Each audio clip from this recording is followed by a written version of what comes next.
Hello बच्चों, आपका स्वागत है अपने चैनल यस क्लास में। तो हम पढ़ रहे थे संघवाद और हमने संघवाद की विशेषताएं, उसका अर्थ, संघवाद क्या, ये पढ़ लिया था। विभिन्न देशों में संघवाद कितने तरीक़ों से चलते हैं ये हमने बता दिया था कि 2 तरीक़ों से। और अब हम इसमें लेसन में आगे बढ़ते हैं। तो आज हम पढ़ेंगे भारत में संघीय व्यवस्था। तो भारतीय संविधान में मौलिक रूप से 2 स्तरीय शासन व्यवस्था का प्रावधान किया गया था और 2 इस तरह की वहाँ सरकारें हैं। कौन कौन सी सरकार? नंबर 1 संघ सरकार और 2 राज्य सरकार। ये मूल संविधान में प्रावधान किया गया था,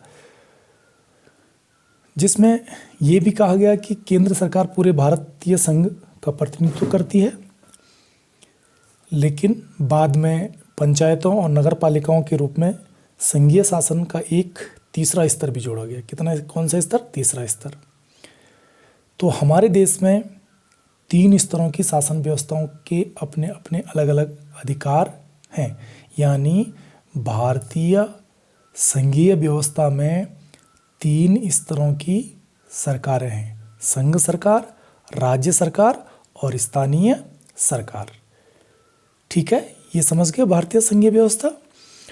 और संविधान में स्पष्ट रूप से केंद्र राज्य सरकारों के बीच विधायी अधिकारों को 3 हिस्सों में बांटा गया। यानी जो कानून बनाने की शक्तियां हैं वो केंद्र और राज्य के बीच में 3 हिस्सों में बांटा गया है और ये 3 सूचियों में विभक्त किया गया इनको। और 3 सूचियां हैं। नंबर 1 यह संघ सूची, जिसमें 97 विषय हैं। यानी केंद्र कितने विषयों पे कानून बनाती है? 97 विषयों पे। दूसरा है राज्य सूची, जो 62 विषयों पे कानून बनाती है। कितने विषयों पे? 62 विषयों पे कानून बनाती है। मूल जो संविधान था उसमें इसमें 66 विषय थे, परंतु 42वें संविधान संशोधन के उपरांत अब इस सूची में 62 विषय रह गए हैं। ठीक है, तो ये है राज्य सूची। तीसरी भी सूची है, जो सूची है समवर्ती सूची। कौन सी सूची है? समवर्ती सूची। और इसमें 52 विषय हैं। कितने विषय हैं? 52 विषय हैं। और मूल संविधान में इस सूची में 47 विषय थे, परंतु अब इसमें 52 विषय हैं। ठीक है, तो ये विधायी शक्तियों का बंटवारा है 3 सूचियों में, और जिनको आप समझ गए हैं। और आपके आने वाले एग्ज़ाम्स के लिए, कंपटीशंस के लिए, बोर्ड एग्ज़ाम के लिए ये बहुत इम्पोर्टेंट है। तो इसको आप ऐसे ही याद कर लें।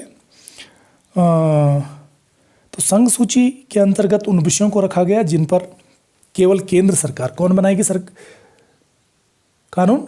केंद्र सरकार बनाएगी। ठीक है, कानूनों का निर्माण केंद्र सरकार कर सकती है। ये कुछ महत्वपूर्ण राष्ट्रीय स्तर के विषय हैं और प्रमुख विषय इसमें हैं, जैसे रक्षा है। ठीक है, सेना और रक्षा। वैदेशिक यानी विदेशी मामले हैं। युद्ध संधि, किसी देश से युद्ध और संधि की बैंकिंग व्यवस्था आदि, ये विषय जो मुख्य विषय हैं वो राष्ट्रीय स्तर के विषय हैं। उस पर कानून कौन बनाएगी? केंद्र सरकार, यानी केंद्र बनाएगा। दूसरी सूची है राज्य सूची। मूल संविधान में इस विषय में 66 विषय थे।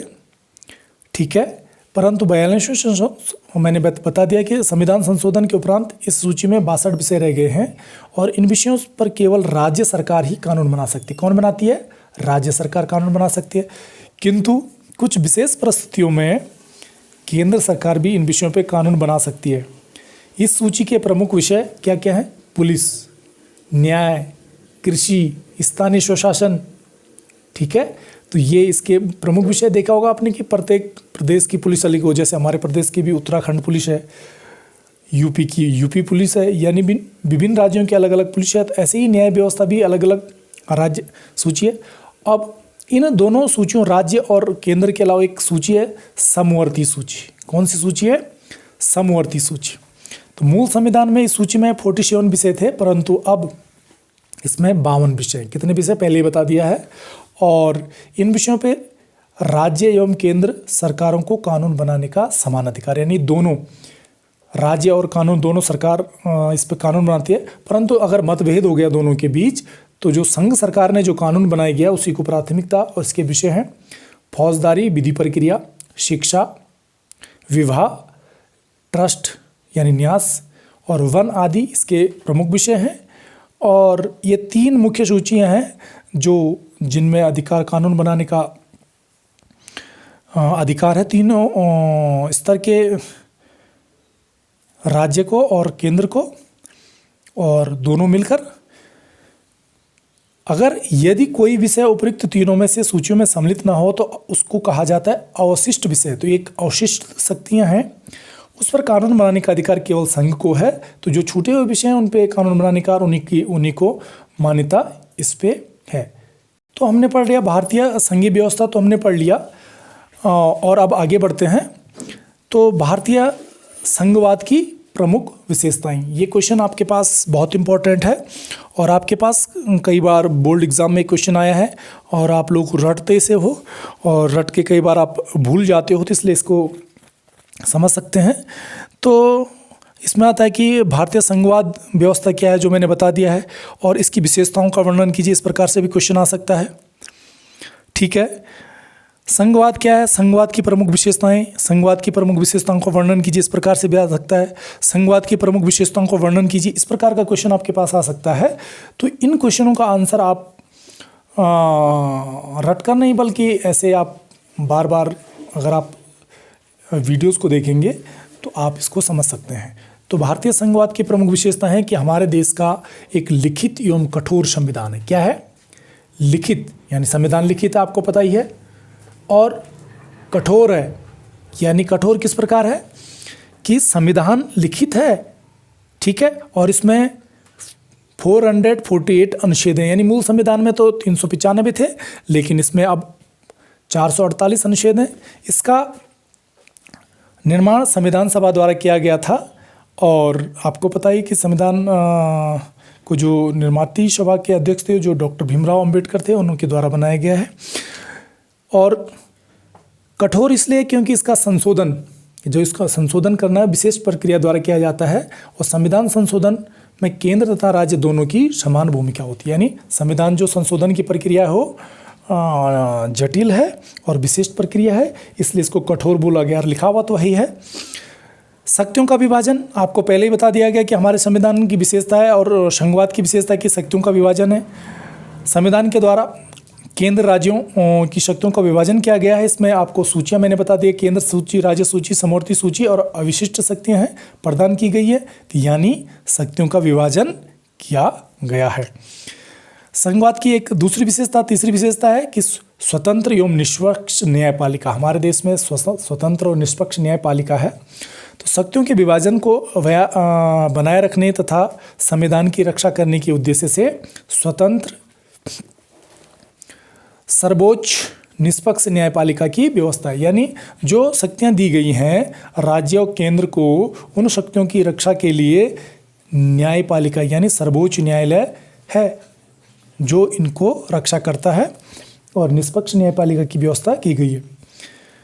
एक विशेषता और है हमारे संघवाद की कि एकात्मकता की ओर झुकी हुई संघात्मक व्यवस्था। एकात्मकता क्या है कि सेंट्रलाइज, सारी शक्तियां सेंट्रलाइज हैं, यानी केंद्र पे केंद्रित है। और संघात्मक क्या है कि विभिन्न स्तरों की सरकार है, यानी शक्तियों का विभाजन हो रखा है। लेकिन भारतीय संघवाद की विशेषता एक एकात्मकता, यानी केंद्र को ज़्यादा शक्तियां हैं, यानी उसकी तरफ झुकी हुई है। ठीक है कि नहीं? केंद्र के पास ज़्यादा शक्तियां हैं और राज्य के पास प्रदान की गई कम शक्तियां हैं, तो इसलिए वो एकात्मकता की ओर झुकी हुई है। इसलिए कुछ विद्वान इसे अर्ध संघ की संज्ञा देते हैं। कुछ इसके शरीर की संघात्मक तथा आत्मा को एकात्मक बोलते हैं। यानी आत्मा जो है व्यक्ति की होती है आत्मा, लेकिन हमारे देश की जो संघात्मक शासन प्रणाली है उसकी जो आत्मा है वो एकात्मक है, वो बोलते हैं, और शरीर क्या है, संघात्मक है। पांचवा है इकहरी नागरिकता तथा इकारा संविधान। संविधान भारतीय संघ में अन्य देशों की संघात्मक के विपरीत इकहरी नागरिकता और इकहरी संविधान की व्यवस्था की गई है। इसको आप ध्यान रख देंगे। राज्य सभा में राज्यों का असमान प्रतिनिधित्व हमारे देश में, यानी भारतीय संघ जो है राज्यों से मिलकर बना है, और राज्यसभा में जो सदस्य चुन के जाते हैं वो अलग अलग राज्यों में समान प्रतिनिधित्व असमान है, क्योंकि कुछ राज्य बहुत बड़े हैं, कुछ राज्य छोटे हैं, ठीक है कि नहीं। तो इन छोटे बड़े राज्यों के ध्यान में रखते हुए अलग अलग, यानी सभी में समान प्रतिनिधित्व नहीं है, असमान प्रतिनिधित्व है। राज्यों को अपनी क्या है, अपनी भाषा तथा लिपि बनाए रखने का अधिकार है। तो सभी राज्यों को, यानी हमारे देश विभिन्न भाषा, विभिन्न संस्कृति, विभिन्न लिपि बोलने वाले लोग हैं। जैसे आपने देखा है कि संविधान में 22 भाषाओं को मान्यता दी गई है। तो इन भाषाओं को बनाए रखने के लिए, उनकी संस्कृति को बनाए रखने के लिए भारतीय संविधान संस्कृति, भाषा और लिपि बनाए रखने का अधिकार है। किसी राज्य उसकी इच्छा के विपरीत, यानी राज्य देश उसकी इच्छा के विपरीत तो उस पर भाषा नहीं थोप सकता। अगर कोई हिंदी भाषा राज्य है तो उस पर दूसरी भाषा नहीं, कोई कन्नड़ बोल रहा है, कोई तमिल बोल रहा है, कोई अन्य भाषा बोल रहा है, तो उन पे थोपा नहीं जाएगा। उसको अपनी भाषा स्वीकार करने और उसको लिपि करने का, उसको लिखने पढ़ने का और अपनी संस्कृति को अपनाने का अधिकार। ये भारतीय संघ की विशेषताएं थी। तो आगे देखते हैं कि संघीय व्यवस्था कैसे चलती है, ठीक है। तो संघीय व्यवस्था के कारगर कामकाज के लिए संवैधानिक प्रावधान जरूरी है, यानी संविधान में जो दिए गए प्रावधान हैं उनके अनुसार ही संघीय व्यवस्था चल सकती है। लेकिन इतना ही नहीं, इतना पर्याप्त नहीं है कि संविधान में जो प्रावधान दिए गए हैं।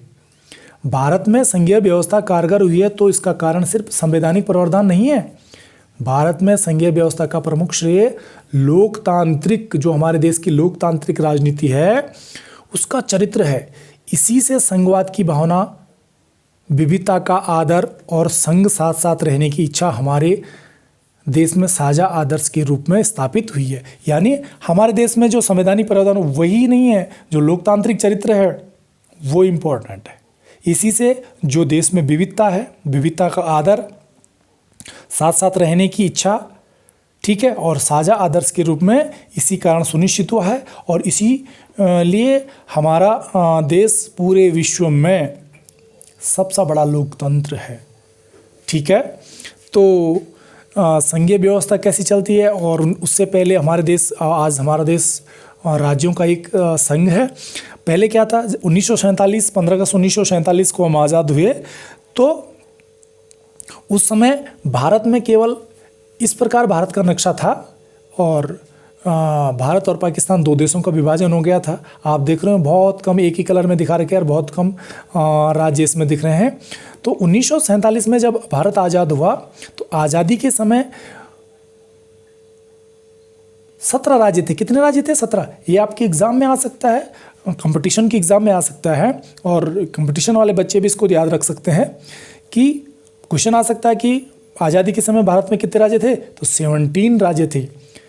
भारत स्वतंत्रता के बाद अंग्रेजी राज के दिनों के राज्यों का, यानी जो अंग्रेजी शासन, जो ये 17 राज्य और अन्य राज्य थे, रजवाड़े थे, इन राज्यों को भाषा के आधार पर गठित करना चाहता था। यानी जो विभिन्न भाषाएं यहाँ पे बोली जाती है उसके आधार पर वो राज्यों का पुनर्गठन करना चाहता था, और इसलिए उन्होंने 1950 में राज्य पुनर्गठन आयोग, स्टेट रीऑर्गेनाइजेशन कमीशन की स्थापना की, और इसके अध्यक्ष थे फजल अली, ठीक है। और 1 अक्टूबर 1900, याद रखना ये बहुत इंपॉर्टेंट है, और आपकी कंपटीशन बोर्ड एग्जाम में आएगा नहीं आएगा, लेकिन कंपटीशन की दृष्टि से कि 1 अक्टूबर 1953, ये याद रखना, 1 अक्टूबर 1953 को आंध्र प्रदेश राज्य का गठन हो गया।